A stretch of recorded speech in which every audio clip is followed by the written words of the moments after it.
la municipalité de Lectoure organisait une conférence de presse le vendredi 22 août. Afin de présenter le bilan de mandat de la commune pour la période 2020 à 2025, Radio Cool Direct vous propose des extraits de cette conférence en version podcast. Bonne écoute. On aime Radio Cool Direct. Radio Cool Direct, l'air du Sud. L'air du Sud. Un certain nombre de chantiers. Alors, vous entendrez ça et là, les gens dire oui, ils n'ont rien fait. Comment on n'a rien fait? Regardez, la cantine municipale, on a rénové complètement la cantine, c'est-à-dire le lieu où mangent les élèves, avec des nouvelles chaises, une rénovation énergétique, nouvelle friteuse, nouvelle salle de préparation froide.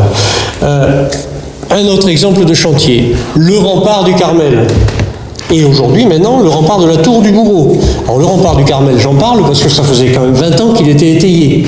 Donc là, eh bien oui, on a fait les travaux qu'il fallait et on a ensuite identifié avec l'architecte M. Tajan qui s'occupe des remparts de Lectoure depuis des années, on a identifié avec lui les priorités. Il nous a dit la priorité suivante, c'est le rempart de la Tour du Bourreau. Effectivement, ce rempart, même s'il est situé entre deux propriétés privées, il incombe à la commune de faire les travaux. Donc nous sommes en train de terminer les travaux, sont terminés avant la fin de l'année.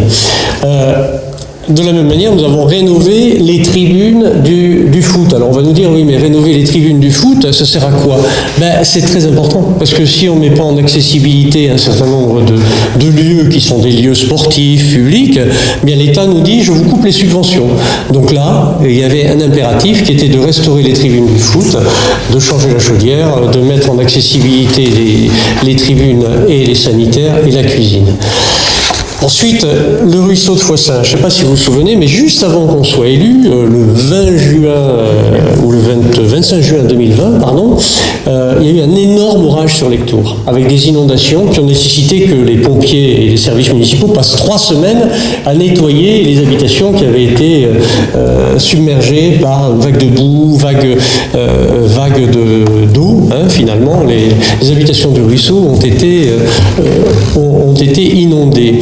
Alors deux directions là-dedans. Il y a à la fois l'eau qui arrive, qui descend de la ville et qui vient faire déborder ce ruisseau. Et puis il y a aussi les coulées de boue.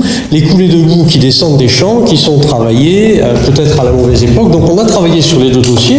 Premier dossier, on a travaillé avec les agriculteurs pour limiter les coulées de boue. Et deuxième dossier, eh bien on engage là, sur septembre et octobre de cette année, des travaux pour avoir un bras de décharge sur le ruisseau de Foissin pour éviter l'inondation des habitations. Alors c'est pas simple, parce qu'à chaque fois qu'on parle d'eau, de ruisseaux, de berges, etc., on tombe dans la loi sur l'eau, ce qu'on appelle la loi sur l'eau, des dossiers très compliqués à mener, et la DDT et tous les organismes qui s'occupent de l'environnement ne sont pas facilitateurs.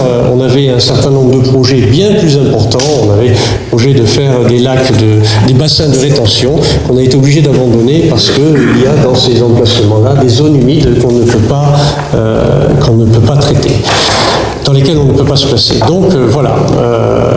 Ensuite, sur la voirie, vous avez là la liste, et vous la trouverez dans le document, la liste des travaux qui ont été faits par la mairie de Lectoure, essentiellement sur des chemins ruraux, parce que c'était les chemins qui avaient été longtemps, je dirais, oubliés précédemment.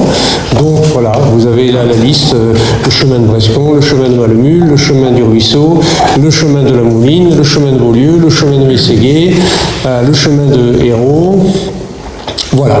Bon, ce que je peux vous dire sur les travaux, c'est que c'est une... bien sûr, tous les travaux ne sont pas listés ici, mais c'était une volonté, non pas de saupoudrer les travaux, mais de parer au plus urgent, parce qu'il y avait des travaux impératifs qu'il fallait faire sans tarder.